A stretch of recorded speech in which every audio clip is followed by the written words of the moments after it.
A paz do Senhor, bom dia. Hoje é o nosso dia de apresentar para vocês a live, a palavra do Senhor, de trazer ao coração de vocês aquilo que o Senhor tem colocado no nosso coração. Hoje nós vamos falar do que está em Filemon. Filemon, um livro de um capítulo só, um livro pequeno. É um livro que nos ensina muito. Não é um livro doutrinário, mas é um livro que nos ensina na prática sobre o amor, a responsabilidade de uns com os outros. Então, vamos aguardar aí mais irmãs.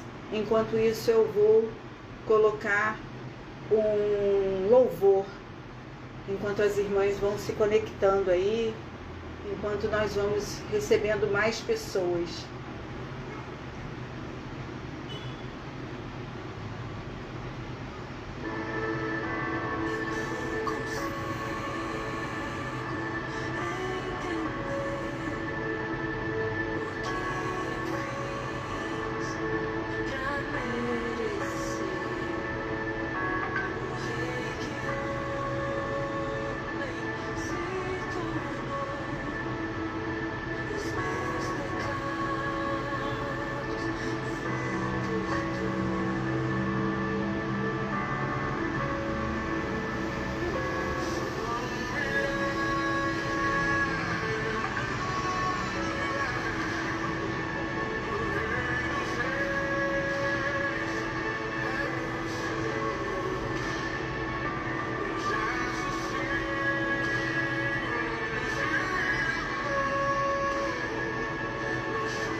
A paz, já temos aqui 5 irmãs. Vamos aproveitar esse louvor. Deus é maravilhoso. Deus preparou para nós hoje uma palavra de amor, uma palavra de fé, de esperança, de que há resgate sim no Senhor. Amém, amém. Deus amado, Deus querido, louvado, adorado, engrandecido seja o teu santo nome, Pai. Senhor, o Senhor bem sabe a minha dependência em Ti. Eu fico normalmente meditando muito na Sua palavra, e quando chega assim às vésperas de fazer uma apresentação, falar, parece que aquilo se esvazia, e eu entendo por quê. Eu entendo que é porque não é o que eu tenho a dizer, mas é o que o Senhor tem a dizer. Então, usa minha boca, usa minha vida. Sem o Teu Espírito Santo, são só palavras. Eu posso aqui falar muitas coisas, mas nada fluir, nada surtir o efeito que tem que surtir, se não for vindo do Espírito Santo, se não for uma direção de Deus, se não for aquilo que Deus tem a dizer. Então que eu me esvazie de mim e que o Senhor venha ocupar o lugar aqui nessa live e falar aquilo que o Senhor quer falar. Em nome de Jesus. Em nome de Jesus, toma aqui o seu lugar. Eu sou só um instrumento. Eu me preparei como quem se prepara para uma batalha. Eu peguei a minha espada, eu peguei o escudo, o capacete, eu me vesti com a minha armadura. Eu estou pronta para a guerra, mas é o Senhor que é o general, é o Senhor que dá a ordem e a direção. Então toma aqui o seu lugar, ocupa o seu lugar, a honra é tua, a glória é tua, o poder é teu. E é só a minha imagem aqui, mas que todos vejam aqui o Senhor mandando o seu recado, o Senhor falando com o seu povo. Em nome de Jesus, em nome de Jesus, em nome de Jesus. Obrigada às irmãs Denise e Viana, a Denise Aparício, que sempre nos apoia. Obrigada a presença de vocês aqui. Nós vamos falar do que está no livro de Filemon. Como eu disse no início, Filemão é um livro de um único capítulo. Filemão é um livro que... Deixa eu baixar aqui o som. Filemão, ele é uma carta pessoal de Paulo a Filemão. Paulo não escreveu às igrejas, Paulo não escreveu para um grande público. Bom dia, irmã Rejane. Paulo, ele escreveu diretamente a Filemão. E nós devemos entender que se essa carta de cunho pessoal, como Paulo diz, escrita de próprio punho, faz parte da Bíblia, é porque ela tem algo ali de importante, de ensinamento para nós. E durante o meu meditar nessa palavra e tudo que eu estudei, eu entendi que ela não é como as outras cartas de Paulo à igreja, cartas de ensinamentos diretos, né, de doutrinas, de explicações. Ela está ali para nos ensinar a colocar em prática, bom dia, irmã Neia, a colocar em prática aquilo que Paulo, ele fala em doutrina, ele fala ensinando. Nessa carta ele revela que tudo que ele fala para fazer é o que ele faz. Então nós temos nessa carta 3 personagens: Paulo, Onésimo, o escravo, e Filemão, o colaborador de Paulo, o senhor de Onésimo. Paulo, quando ele escreveu essa carta a Filemão, ele estava preso. Historicamente seria a primeira prisão de Paulo, no ano 60, 62 depois de Cristo. Paulo, ele estava numa situação completamente adversa. A gente tem que lembrar que Paulo, ele era senhor de lei, né? Era ele que efetuava as prisões, era ele que estava livre e que levava à prisão. E Paulo se vê aí numa primeira vez numa situação completamente contrária à situação a qual ele estava habituado a viver. O velho Paulo, depois o Paulo convertido, enfim. Ele foi chamado à liberdade e aí, de repente, da liberdade, Paulo passa à prisão. Paulo é colocado em cárcere. Aí, um estudo que diz que esse cárcere dele era domicílio, ou seja, ele pagava para ficar numa prisão domiciliar. Mas também há uma outra corrente que entende que era de fato uma prisão, numa cadeia, né, naquele tipo. O fato é que ele estava preso, ele estava sem liberdade de ir e vir, ele estava cerceado dos seus direitos, ele estava vivendo um processo de humilhação, ele estava num cenário contrário às promessas, não é? Um cenário de adversidade. E ainda assim, nesse cenário de adversidade, ele fez aquilo que ele nos chama a fazer no Novo Testamento, nas cartas que ele enviou, naquilo que a gente tem. Ele nos chama a frutificar, a não ceder, a não vivermos de emoção, a sermos aquilo que somos em Cristo, no muito, no pouco, na liberdade, na falta de liberdade. Ali dentro daquela prisão, ele encontra com Onésimo, o escravo, que por algum motivo também foi parar ali. E ali, naquele momento, ele faz aquilo para qual ele foi chamado a fazer. Não importa a circunstância dele, não importa o que ele está vivendo, ele ali foi chamado para ser Paulo, discípulo de Deus. Em qualquer lugar, discípulo de Jesus, em qualquer lugar, em qualquer circunstância. E ele ali evangeliza Onésimo.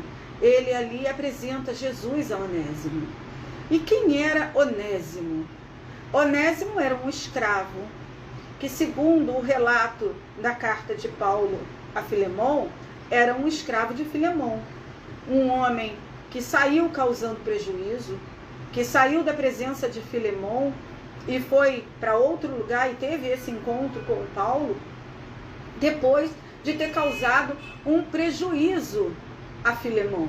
Onésimo era um homem inútil, inútil nas suas atitudes, inútil no seu comportamento, inútil porque ele não trazia utilidade para o reino. Ele era um homem fugido, um escravo fugido. Mas ele teve um encontro com Paulo, discípulo de Jesus. Paulo, que se dispunha a, em qualquer situação, servir a Jesus.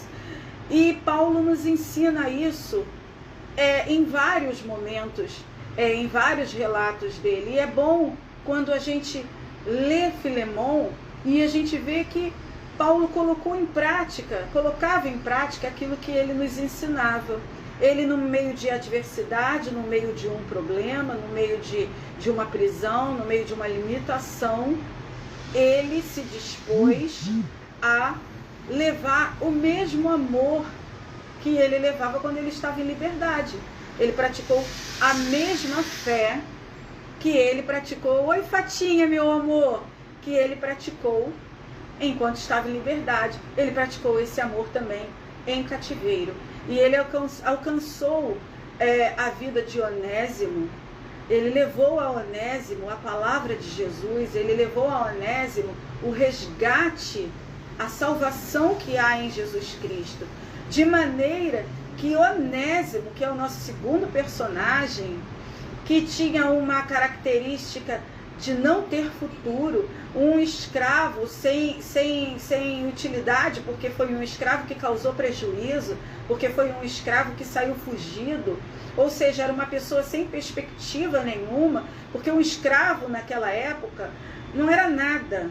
E um escravo que causa prejuízo, menos ainda. E um escravo fugido, muito menos. E aí, Paulo enxergou Onésimo como um ser humano. Paulo enxergou Onésimo como alguém que merecia conhecer Jesus, como alguém a ser discipulado. E Paulo, com responsabilidade de discipulador, ele quis dar um caminho a Onésimo. Paulo reconhecia que Onésimo pertencia a Filemão.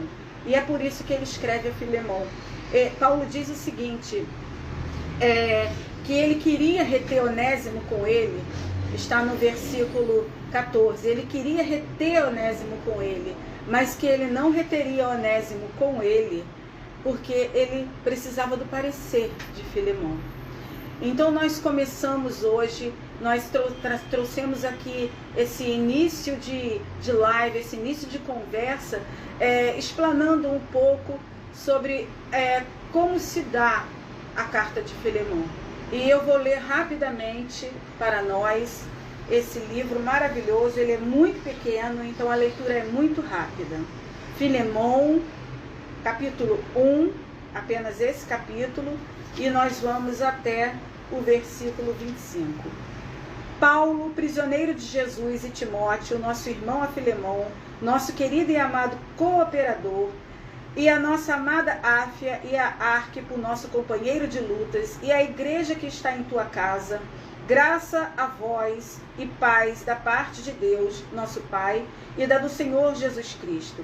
Graças dou ao meu Deus, fazendo menção de ti sempre em minhas orações, ouvindo o teu amor e a fé que tens para com o Senhor Jesus e para com todos os santos, para que a comunidade da tua fé seja eficaz no conhecimento de toda boa coisa que há em vós por Cristo Jesus. Porque temos grande alegria e consolação no teu amor, porque por ti, ó irmão, as entranhas dos santos são revigoradas. Pelo que, ainda que seja muito corajoso em Cristo para te mandar o que é conveniente, contudo, por amor, peço-te, sendo eu tal como sou, Paulo, o velho e agora também prisioneiro de Jesus Cristo, peço-te por meu filho Onésimo, que gerei nas minhas prisões, o qual noutro tempo te foi inútil, mas agora muito útil a ti e a mim. Paulo aqui faz um trocadilho à tradução do nome de Onésimo. Onésimo, em grego, significa útil. E que te envio de volta, tu, portanto, torna a recebê-lo como as minhas próprias entranhas. Eu bem o quisera reter comigo, para que em teu nome me servisse nas prisões do Evangelho. Mas sem o teu parecer, nada quis fazer, para que o teu benefício não fosse como por necessidade, mas voluntário. Porque bem pode ser que ele tenha se apartado de ti por algum tempo, mas para que o recebesses para sempre. Não já como um servo, mas além de um servo, como um irmão amado, especialmente para mim, e quanto mais para ti, assim na carne como no Senhor. Assim, pois, se me tens por companheiro, recebe-o como a mim mesmo. E se te fez algum mal ou te deve alguma coisa, põe isso na minha conta. Eu, Paulo, de minha própria mão o escrevi. Eu o pagarei, para não te dizer que tu mesmo te deves inteiramente a mim. Sim, irmão, eu me alegrei de ti no Senhor. Revigora as minhas entranhas no Senhor. Confiado na tua obediência te escrevi, sabendo que ainda farás mais do que digo. Além disso, prepara-me também pousada, porque confio que pelas vossas orações vos sereis restituído. Saúdam-te Epáfras, meu companheiro de prisão em Cristo Jesus, Marcos, Aristarco, Demas e Lucas, meus cooperadores. A graça de nosso Senhor Jesus Cristo seja com o vosso espírito. Amém. Então, Filemão é isso. É uma carta pequena que Paulo escreveu a ele, Filemão. E nós já falamos aqui muito sobre o nosso primeiro personagem, que é Paulo, disposto sempre a alcançar vidas, disposto sempre a se responsabilizar por vidas, disposto a acreditar que as pessoas mudam, porque ele próprio, Paulo, mudou de inútil para útil. E nós nos colocamos também na condição de Paulo, porque nós também vivemos situações de muitas adversidades, de muitos conflitos, muitos confrontos. Muitas vezes nós nos vemos presas em prisões, em cadeias, em situações que nós não conseguimos mudar, e nós não podemos deixar com que essas situações nos coloquem num lugar de apatia, num lugar onde nós não nos sentimos úteis, não podemos ali florescer, não podemos ali prosperar. A gente tem que entender que onde Deus nos coloca é onde nós temos ali uma missão, nós temos ali um chamado, nós temos ali algo a fazer. Paulo, sempre atento, sempre ligado no Espírito, entendeu que Onésimo também estava ali por um motivo e ele não podia desperdiçar essa oportunidade. Então ele, através da palavra de Deus, colocou um rapaz antes numa condição de inútil, numa condição de útil. Um rapaz que ele se responsabilizou em colocar o nome dele como fiador da integridade, da nova criatura que esse rapaz tinha, que esse rapaz era. E nós, muitas vezes, nos colocamos numa condição de separados, né? Nós, muitas vezes, não acreditamos que os nossos irmãos, que as pessoas que convivem conosco, têm a capacidade de serem úteis. Sem perceber, a gente valoriza muito as pessoas que a gente vê através da tela, né? Pessoas que nós não conhecemos pessoalmente, mas vemos através da tela do YouTube, vemos lá num púlpito pessoas que aparentemente estão longe do nosso alcance. Isso me faz até às vezes pensar o quanto de ídolo nós estamos transformando essas pessoas, porque às vezes um irmão que está ali do nosso lado, nos observando, crescendo através de nós, já tem algo de útil a oferecer, já tem algo de útil a fazer, e é necessário que a gente envie esse irmão de volta à sua família, com uma carta de recomendação, dizendo que esse irmão, olha, ele antes não lhe era útil, antes ele lhe causava prejuízo, mas ele foi transformado pelo amor de Jesus, ele tem parte agora com Deus, o Espírito Santo habita nele, aquilo que ele não tinha nada para oferecer, hoje ele tem muito a oferecer. Eu mesma queria ficar com ele o tempo todo, mas eu sei que ele tem uma missão aí, que ele tem algo a dizer aí, que ele tem algo a fazer aí, então eu o envio porque sei que é aí que ele tem que estar. Mas se algum dia você quiser me retornar a ele, eu vou recebê-lo, porque eu sei que ele só vai crescer, ele só tem mais a oferecer. E nós muitas vezes não temos essa disposição com os nossos irmãos domésticos, né? Os da fé, os que estão ali ao nosso redor. A gente valoriza muito aqueles que se apresentam em diversos outros lugares e não conseguimos enxergar o quão útil é aquele que está ali do nosso lado, porque foi ali do nosso lado que Deus o colocou. Ele não está ali sem ter um porquê de estar, né? Ele está ali para crescer conosco, mas com a transformação do poder, do amor de Jesus, ele também se tornou útil para nós. Então, Paulo nos ensina que na adversidade nós precisamos alcançar o irmão que se aproxima de nós e ainda não é útil, e na adversidade nós temos que enxergar esse irmão como útil e observar que a vida dele antes era de um mau testemunho, mas que ele tem algo novo a dizer, que ele tem algo novo a mostrar. E nós precisamos colocar sim a nossa mão no fogo por esse irmão e enviar esse nosso irmão para fazer a obra, para mostrar aquilo que ele tem aprendido, aquilo que ele tem recebido do Senhor, porque não é só quem está lá no alto, já com 2.000, 3.000, 100.000, 400.000 inscritos que tem algo a dizer. Aquele que está ali na prisão, perdido, mas que foi alcançado pelo amor de Jesus, resgatado, restaurado, reconciliado, também já está recebendo algo que vem do céu para ele. Pois se Deus usou até uma mula para dar um recado, imagina aquele que colocou o seu coração disponível à reconciliação com Deus. Então, Paulo nos ensina isso, e isso é maravilhoso, refletirmos sobre isso, sobre como Paulo é fora da prisão e como Paulo é dentro da prisão, e a responsabilidade de Paulo com o seu irmão. E nós vamos então para o nosso segundo personagem, que é Onésimo. Onésimo era escravo, Onésimo não tinha provavelmente amor próprio, Onésimo prejudicava, Onésimo tinha a marca da inutilidade, mas Onésimo se permitiu acreditar que Jesus é tudo que a gente precisa. E Onésimo se permitiu ser transformado. E muitas vezes nós somos Onésimo. Muitas vezes nós carregamos marcas da inutilidade que nós tínhamos quando estávamos no mundo. Limitações que nós tínhamos como estávamos no mundo, uma escravidão que a gente tinha quando a gente estava no mundo. Mas olha, quem nos remete, quem nos envia é aquele que nos capacita, é aquele que nos dá o que falar, nos dá o que fazer. A gente tem que se alimentar da palavra, ler a palavra de Deus, entender o amor de Deus, entender o amor de Jesus e estar pronto para voltarmos para aquele lugar de onde nós não tínhamos utilidade nenhuma, onde nós não éramos úteis, mas já como úteis. Termos a coragem de ir, termos a coragem de retornar e levar aquilo que nós temos recebido.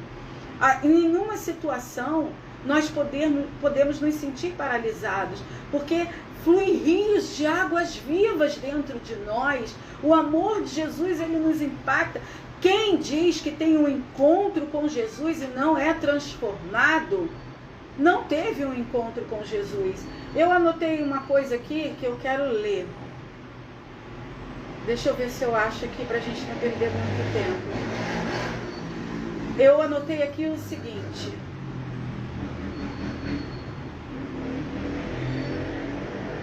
que quando uma pessoa tem um encontro com Cristo, ela é transformada. Não tem essa questão de eu sou assim, eu nasci assim, isso faz parte de mim. Tem a questão do permanece aquilo que agrada a Deus, permanece aquilo que Deus aproveita para o reino, permanece aquilo que faz sentido, aquilo que tem aliança com Deus, permanece aquilo que é honesto, é justo, é puro, é amável, é de boa fama, aquilo que tem virtude, aquilo que se pode dar louvor a Deus. Isso é o que permanece. No mais, o que ainda está é porque ainda não se mergulhou em águas profundas. Jesus ainda não ocupou todos os lugares. Porque quando Jesus ocupa todos os lugares, ele mesmo manda uma carta de recomendação. Porque ele sabe que tudo que era inútil agora tem um poder da utilidade, é útil. Então nós, como Onésimos, nós temos que mergulhar nas águas profundas do amor de Jesus, do conhecimento da palavra, da transformação que há na presença do Espírito Santo dentro de nós. Porque todas as marcas que nós tínhamos de inutilidade, elas têm que ser removidas. E nós temos que ter uma característica de utilidade. O amor de Jesus, ele veio não para nos modificar, mas para nos transformar.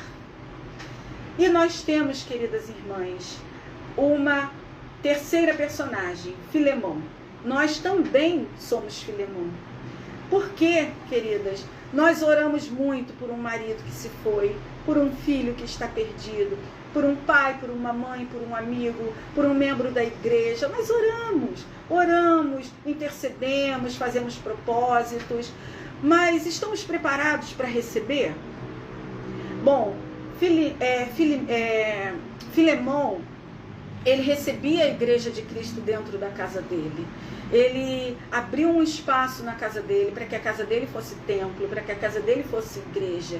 Ele praticava o evangelho de Jesus, ele levava essa palavra, a palavra de Jesus para outras pessoas, mas ele precisou ser exortado por Paulo dentro da intimidade dele, aquilo que estava lá escondido dentro do coração dele. Paulo precisou dizer para ele: olha, eu estou confiando no teu amor, eu estou confiando na tua fidelidade a Jesus, eu estou confiando que você não vai receber Onésimo como uma velha criatura, rancorosa, vingativa, querendo exercer o seu direito de senhor, escravizando, punindo, apedrejando, maltratando o Onésimo.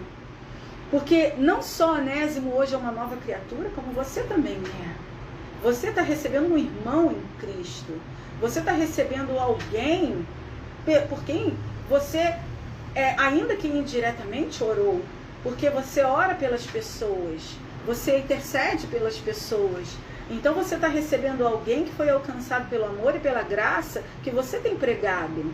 Você está recebendo alguém que eu confio que você vai doar de si mais do que eu próprio consigo pedir a você que doe aqui nessa carta. Porque eu acredito que o amor de Jesus te impactou de tal forma que você não tem mais nenhum resquício, nenhum sentimento de vingança com relação a essa pessoa, mas que você tem um amor puro, um amor verdadeiro por essa pessoa, um amor em Cristo, um amor de irmão, não um amor de sentimento, porque sentimento por sentimento, todos nós queremos vingança, todos nós queremos revanche. A gente quer ver a pessoa que nos roubou, que nos maltratou, que nos xingou, que nos ofendeu, sendo maltratada. Me lembra Jonas, que não se conformava com Nínive, né? Então, todos nós temos um pouco disso, mas isso é um sentimento, e nós não somos movidos por sentimentos, porque sentimentos oscilam, né? Ora são bons, ora são ruins, numa mesma situação, no mesmo cenário, com uma mesma pessoa. Então, nós somos movidos pelo amor de Cristo, um amor que a gente tem que praticar. E quando a gente recebe um irmão que retorna à igreja, quando nós recebemos um irmão na nossa casa, um parente, né, um familiar, um filho, um marido que se foi e está voltando, alguém que nos desprezou, quando nós recebemos de volta alguma coisa que nos foi tirado, a gente tem que ter um amor que está dentro de nós, que é o amor de Jesus. Se nós não temos esse amor dentro de nós, nós não conhecemos o amor, não é verdade? Nós temos que entender que, como Paulo disse, porque pode ser que essas pessoas tenham se apartado como escravos, como servos, tenham sido levados para longe, para um outro cenário, para ser tratado de uma outra forma por Jesus, e elas estejam retornando não mais como servos, não mais como escravos, não mais como inúteis, mas como úteis, mas como irmãos em Cristo. E é preciso entender o que Deus faz, mesmo que nós não entendamos na profundidade daquilo, do cenário, do que está acontecendo, mas se nós simplesmente entendermos que o amor de Jesus está em nós e que o nosso amor, ele é um amor de verbo, ele é um amor que deve ser praticado, nós vamos entender que tudo tem um propósito, tudo tem um porquê, e no final daquele cenário, daquela história, as coisas vão se encaixando. Mas que nós temos um amor dentro de nós, que vem de Jesus, e esse amor tem que nos ensinar a receber a qualquer um que tenha nos feito mal, a receber a qualquer um que tenha nos prejudicado. Então nós temos que ser Paulo, nós temos que ser Onésimo, nós temos que ser Filemon. Nós temos que colocar em prática aquilo que nós temos recebido de doutrina, aquilo que nos tem sido ensinado. Essa carta, ela me mostrou que Paulo, ele pratica aquilo que ele ensina. Ela me ensinou que Paulo, ele cobra de Filemon, que Filemon pratique aquilo que ele tem recebido ao aceitar de novo Onésimo. E ela me ensina que Onésimo tem sido aquilo que Jesus quer que ele seja, ao ponto dele ser recomendado de próprio punho por Paulo. Então, que nós venhamos a amar as pessoas, que nós venhamos a receber o amor de Jesus, que nós venhamos a ensinar o amor de Jesus, que nós venhamos a colocar em prática esse verdadeiro amor. Dentro do nosso coração, quando há o verdadeiro amor de Jesus, não pode haver prática do mal, não pode haver prática do que não louva a Deus, do que não a virtude, daquilo que não podemos apresentar ao Senhor. Nós temos que ter um coração onde Jesus não se recuse a habitar. Nós temos que ter um coração em que Jesus encontre um lugar propício para ele prosperar, para ele aumentar, para ele multiplicar. Foi assim com Paulo. Jesus encontrou no coração de Paulo uma terra boa, tanto que ainda que Paulo estivesse numa prisão, ainda que ele estivesse num cenário completamente contrário a tudo que ele já tinha vivido, ainda assim o amor dele prosperava em amor, o coração dele prosperava em amor, do coração dele saía amor ao ponto dele escrever uma carta e dizer: olha, se ele te deve alguma coisa que você acha que precisa ser restituído, eu mesmo vou te restituir. Olha, eu estou na prisão agora, mas eu sei lá no meu íntimo que Deus, ele vai, entendeu?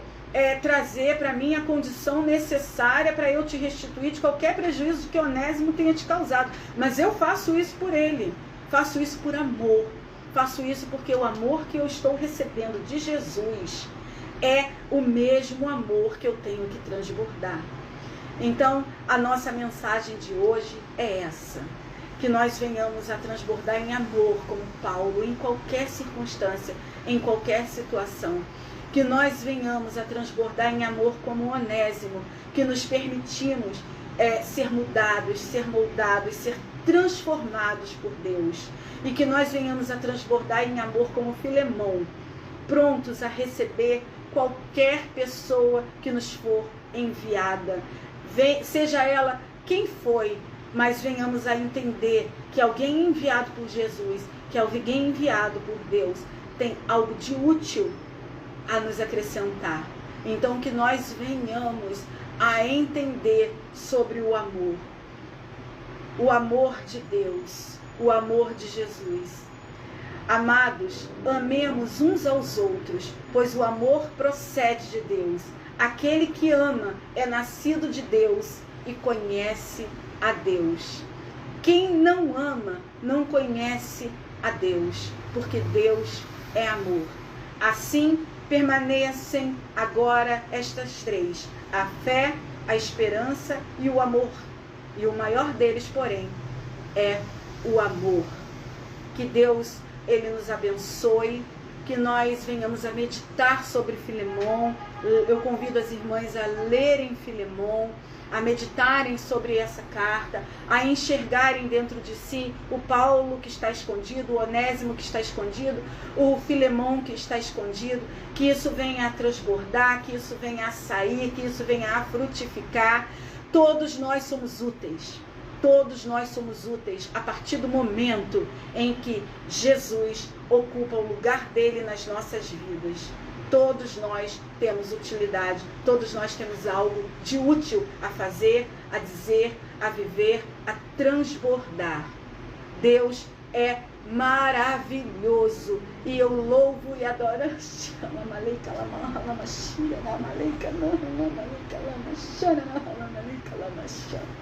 Louvado seja o nome do Senhor, que nós venhamos a receber esse amor. Eu quero finalizar essa live fazendo um agradecimento especial a Deus. Ele colocou isso no meu coração e eu quero registrar isso. Eu quero agradecer a Deus muitíssimo, muitíssimo, muitíssimo. Por muitos anos todos nós oramos e jejuamos e clamamos a Deus por esses dias de festa da carne, preocupados com os nossos, preocupados com prostituição, com lascívia, com várias coisas que aconteciam com a vida. E hoje nós temos esse feriado de uma forma diferente. Nós temos esse feriado com as famílias procurando se reunir, procurando estar juntas, né? Procurando aproveitar o feriado ali juntas. E eu quero dizer às irmãs que eu creio que Deus, Ele sempre dá um basta na prostituição do seu povo.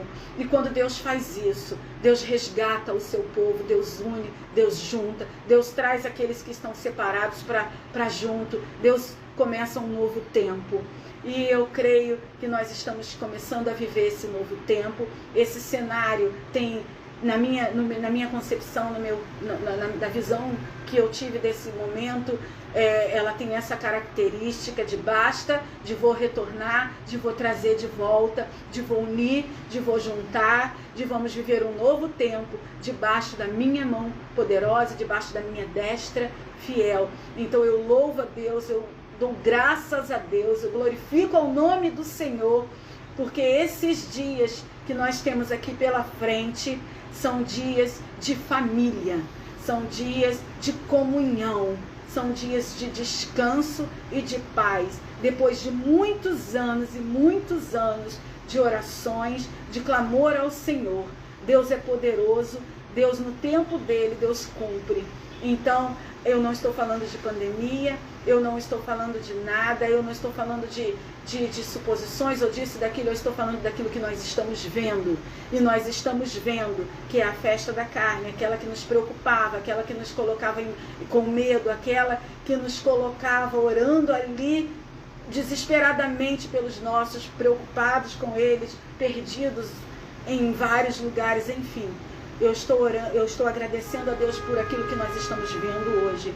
E nós estamos vendo hoje famílias se programando e se juntando para estarem juntas. Então, louvado e adorado e engrandecido seja o nome do Senhor. Pai, eu sei que a boa obra que o Senhor começou, o Senhor vai finalizar. São novos tempos e que nós estejamos preparados em amor para receber aqueles que o Senhor vai trazer de volta, que foram inúteis, mas que estarão retornando como úteis. Pai, abençoa a cada um que assistiu essa live, aos que vão assistir. Abençoa, Pai, ao grupo de apoio, abençoa, Senhor, a liderança, abençoa, Senhor, a todos aqueles que colocam esse canal disponível, Pai, para que vidas sejam alcançadas, pessoas sejam alcançadas, sejam impactadas. Cada live tem o seu significado, tem o seu sentido. Nenhuma palavra lançada volta vazia, Pai, mas ela faz ali o que ela tem que fazer. Eu louvo o teu nome, abençoa o nosso dia, abençoa, Senhor, esses dias que nós temos de feriado, esses dias, Pai, que nós não vamos chamar mais de carnaval, mas que nós vamos chamar de feriado, um feriado de descanso, um feriado prolongado, Pai. Abençoa cada família, abençoa, Pai, aqueles filhos que ainda estão com a visão fechada, que eles venham, Senhor, a ter o coração endurecido, Senhor, trocado por um coração de carne que bate, que pulsa o nome de Jesus. Abra os olhos deles, Pai, que o Senhor venha resgatar o teu povo, Pai, porque essa geração que está agora, Senhor, surgindo, essa geração que está despontando, que está saindo, Senhor, da salinha da igreja e já fazendo parte dos grupos jovens, dos grupos de adolescentes, Senhor, são os futuros adoradores, aqueles que vão, Senhor, como adultos, pregar a Tua palavra, levar a Tua palavra, que o Senhor venha, Senhor, a movimentar a nossa geração e essa geração e as gerações futuras, Senhor, porque há muito resgate, há muitas almas a se amar, a se trabalhar, a tirar da condição de inútil e a colocar no posto de útil para a honra e glória do seu nome. Obrigada a todas. Eu estou aqui muito feliz com a presença de vocês, com essa oportunidade que Deus nos deu. E eu agradeço a Deus muitíssimo por esse dia. Amém, amém, amém. Assim seja, que todos nós possamos viver do amor de Cristo, que Ele seja o nosso alimento diário. Amém? Até a próxima. Louvado e adorado seja o nome do Senhor, majestoso, príncipe da paz, nosso conselheiro, que Ele tome a direção das nossas vidas em todo o tempo. Amém e amém.